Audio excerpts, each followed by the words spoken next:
Ketika tubuh tidak bisa bekerja sama dengan niat. Berikut ini penjelasannya.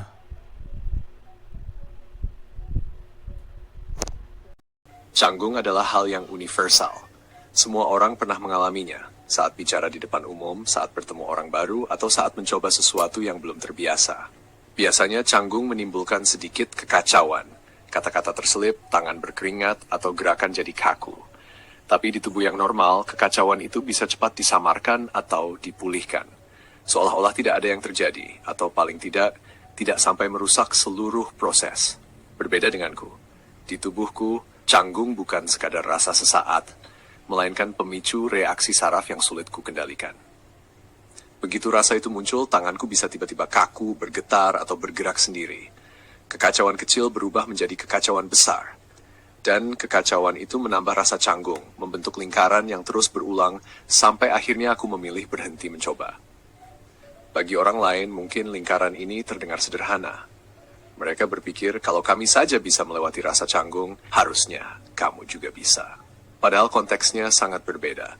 Yang mereka lawan adalah rasa gugup. Yang kulawan adalah tubuhku sendiri yang tidak selalu mau bekerja sama dengan niatku.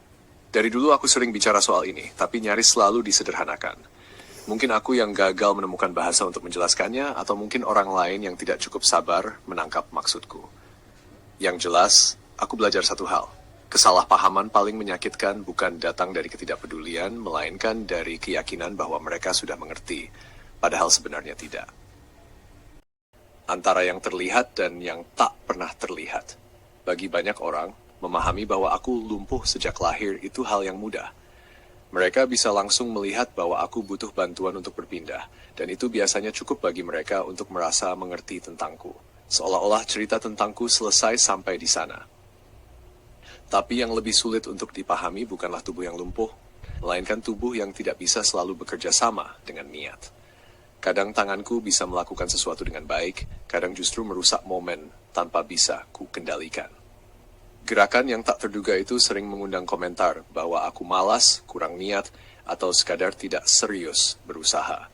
Maka aku pun belajar untuk menyederhanakan ceritaku setiap kali berkenalan dengan orang baru di media sosial. Aku hanya bilang, aku lumpuh sejak lahir, tidak pernah sekolah, tapi bisa membaca karena belajar dari lingkungan. Itu lebih mudah diterima, bahkan kadang dianggap mengagumkan. Namun kenyataannya tidak sesederhana itu. Aku memang bisa menyusun kata-kata, mengetik perlahan, bahkan terkadang menggunakan bantuan fitur suara.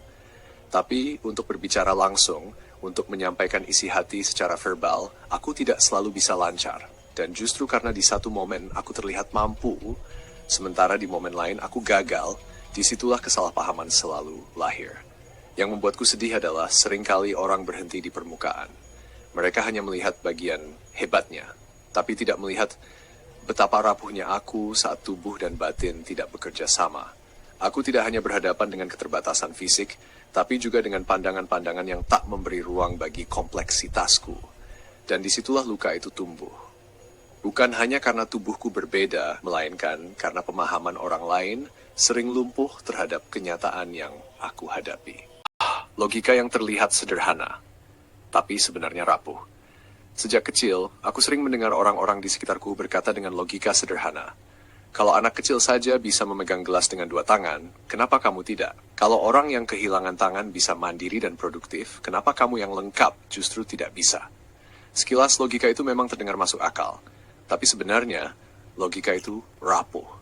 Karena tidak semua tubuh bekerja dengan sistem saraf yang sama. Orang sering mengutip kata dokter, kalau dilatih pasti bisa. Kalimat itu benar, tapi tidak utuh.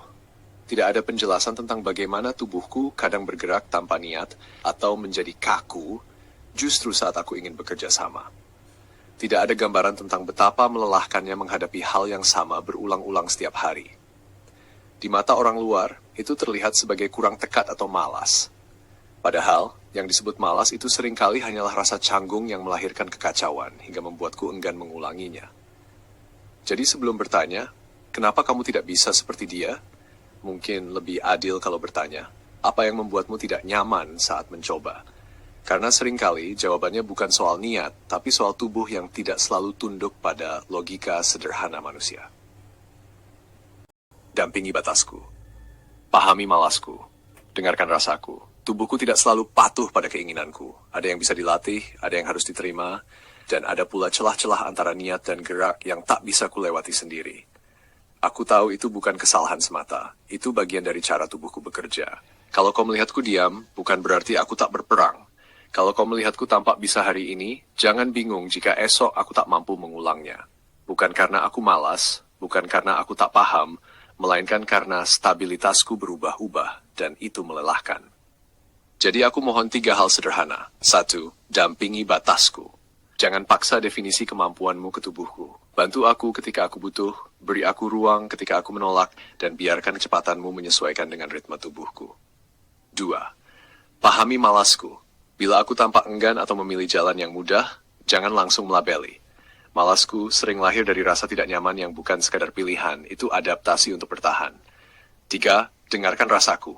Suaraku, tangisanku, keluhku, semua itu valid. Kau tak perlu menilai, cukup dengar. Kadang didengar saja sudah cukup untuk mengubah beban menjadi ringan. Aku tidak meminta sempurna. Aku hanya berharap diperlakukan dengan jujur.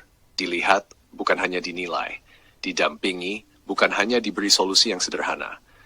Bila kau memberi itu padaku, mungkin pelan-pelan aku bisa merasa lebih aman untuk mencoba lagi, meski tak selalu berhasil. Terima kasih kalau kau mau mengerti. Terima kasih bila kau mau hadir.